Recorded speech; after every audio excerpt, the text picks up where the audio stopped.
Bismillahirrahmanirrahim. Assalamualaikum warahmatullahi wabarakatuh. Alhamdulillahi rabbil alamin.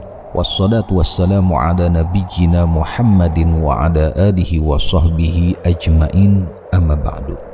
Kaum muslimin yang dirahmati Allah subhanahu wa ta'ala, Allah memerintahkan Rasulullah SAW untuk mulai berdakwah menyebarkan ajaran Islam di Mekah, sebagaimana dalam firman-Nya di surat Al-Mudaththir ayat 1-7.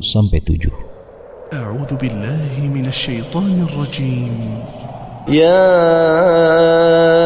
ayyuhal muddaththir qum fa'anzir wa rabbaka fakabbir wa thiyabaka fatahhir warrujza fahjur wa la tamnun tastakthir wa lirabbika fasbir.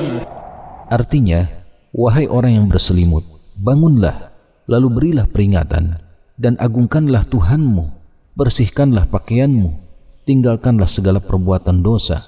Janganlah engkau memberi dengan maksud memperoleh balasan yang lebih banyak, dan bersabarlah untuk memenuhi perintah Tuhanmu. Pada masa awal dakwah ini, Rasulullah SAW menyebarkan Islam secara sembunyi-sembunyi.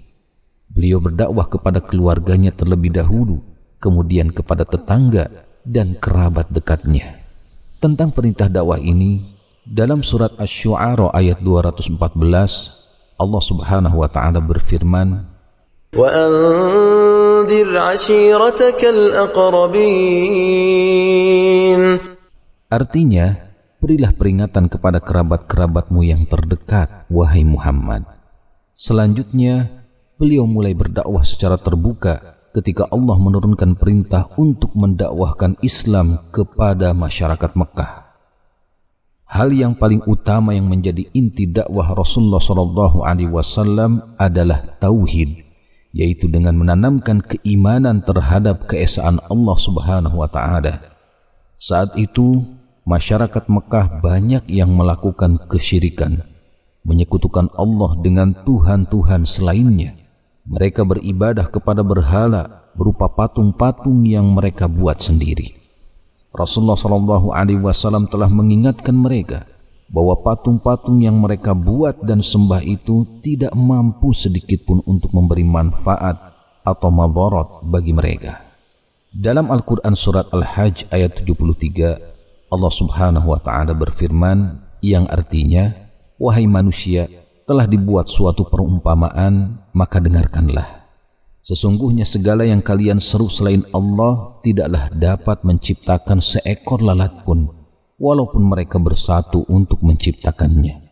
Jika lalat itu merampas sesuatu dari mereka, mereka tidak mampu merebutnya kembali dari lalat itu.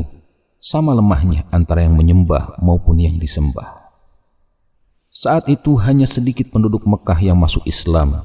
Sebaliknya, kebanyakan mereka menentang dan memusuhi Rasulullah SAW. Berbagai upaya mereka lakukan untuk menghentikan dakwah beliau. Mereka berusaha membujuk beliau dengan iming-iming berupa harta dan kedudukan. Mereka pun menghina beliau dengan berbagai hinaan. Bahkan mereka mengancam untuk membunuh beliau jika tidak menghentikan dakwah Islam.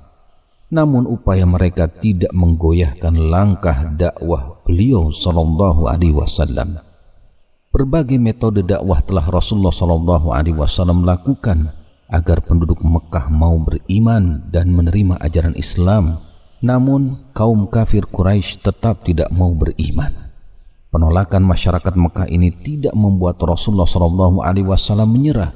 Bahkan beliau dan para sahabat semakin gigih berjuang.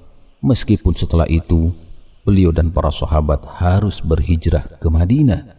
Hingga pada akhirnya, alhamdulillah, Islam diterima oleh penduduk Jazirah Arab dan manusia pun berbondong-bondong masuk Islam.